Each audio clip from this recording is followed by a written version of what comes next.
Sí, estábamos con los efectos.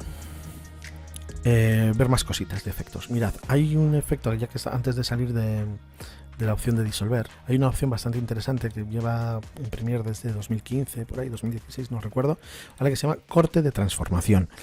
Esto es una cosa que si no hay mucho movimiento del plano puede quedar bien, pero si hay que estás entrevistando a una persona que se mueve mucho, queda regulero. A ver, ¿para qué sirve? Cuando estamos en edición y tenemos, por ejemplo, una entrevista, ¿no? Las entrevistas es muy común pues que tengamos un montón de minutos de brutos y queramos hacer una selección del material que nos interesa. Pues en televisión antes había como una especie de norma que era que, bueno, que no gustan estos saltitos. Yo he hecho aquí un corte, habéis visto, ¿no? Tengo aquí una entrevista. La chica, digamos, que empieza a repetirse la idea y entonces pues el tiempo vale oro en pantalla, entonces hemos recortado esa parte. ¿Qué pasa? Que tenemos lo que conocemos como un jump cut. Ha habido como un saltito ahí. Ahora mismo pues no importa demasiado, parece como que están de moda. De hecho se utilizan estéticamente los jump cuts, se utilizan bastante, pues yo que sé, para recortar movimientos de traslados de una persona. Alguien que va caminando por un pasillo largo, le metemos 3 cortes, tas, y hacemos ver como que ha llegado en un pispás del punto A al punto B, ¿no? Se utilizan, se ven, antes eran como un poco tabú utilizarlos, pero sí en cine documental, por ejemplo, pues también es hacer este tipo de ediciones perceptibles, donde se ve el corte, también está dando información al espectador de que esa entrevista está cortada. Entonces, en cierto modo, también es un ejercicio de honestidad, ¿no? Esto es muy interesante que lo conozcáis, o sea, porque muchos documentalistas, digamos, que utilizan el jump cut como estos son los fragmentos que te estoy poniendo de una selección de frases que ha dicho la autora. Interpreta que yo estoy seleccionando lo que interesa para la historia, ¿no?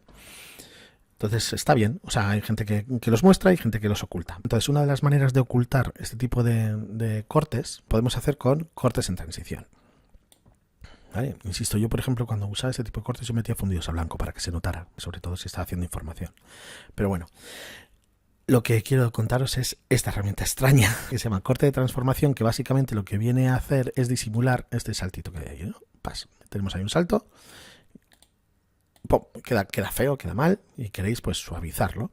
Pues para eso está el corte de transformación. Es una especie de transición que lo que hace, se queda ahí pensando un rato mientras hace sus cálculos, ¿vale? Os cuento qué es lo que hace.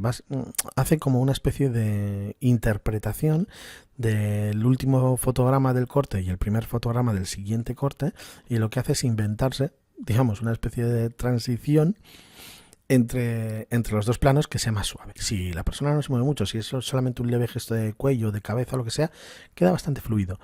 Los que sois de una generación parecida a la mía, el efecto os va a sonar al vídeo de Michael Jackson, Black or White, ¿vale? Cuando salieron los primeros Morphins que nos volvieron locos a aquella generación, ¿vale? Fue un videoclip que llamó mucho la atención por la transformación de personas utilizando la tecnología del morphing, que ahora suena a prehistoria de la televisión. Vale, parece que ya ha terminado, ya ha hecho el efecto, ¿de acuerdo? Vamos a ver cómo queda. Mirad, si os fijáis, a ver. Vamos a hacerlo así, amplio.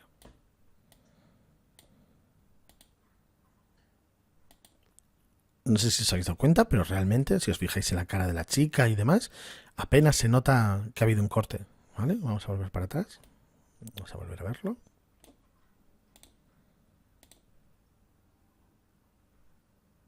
No se nota. O sea, realmente, si te fijas, no se nota muy bien en su cara, no se nota, pero fijaros por aquí, donde tenemos un patrón ya más complicado, tenemos las estrellitas, tenemos la mano. Vamos a ir a frame. ¿Veis ahí cómo se transforma una mano? La mano desaparece y se traslada hacia otro sitio, ¿vale? Y su cara, pero en su cara realmente no se nota tanto. Parece que sí que se queda ahí como congelado los ojillos. Pero en la cara ha quedado bastante decente la transición. No queda tan bien en las manos, insisto, pero bueno, ahí veis el efecto, lo que hace.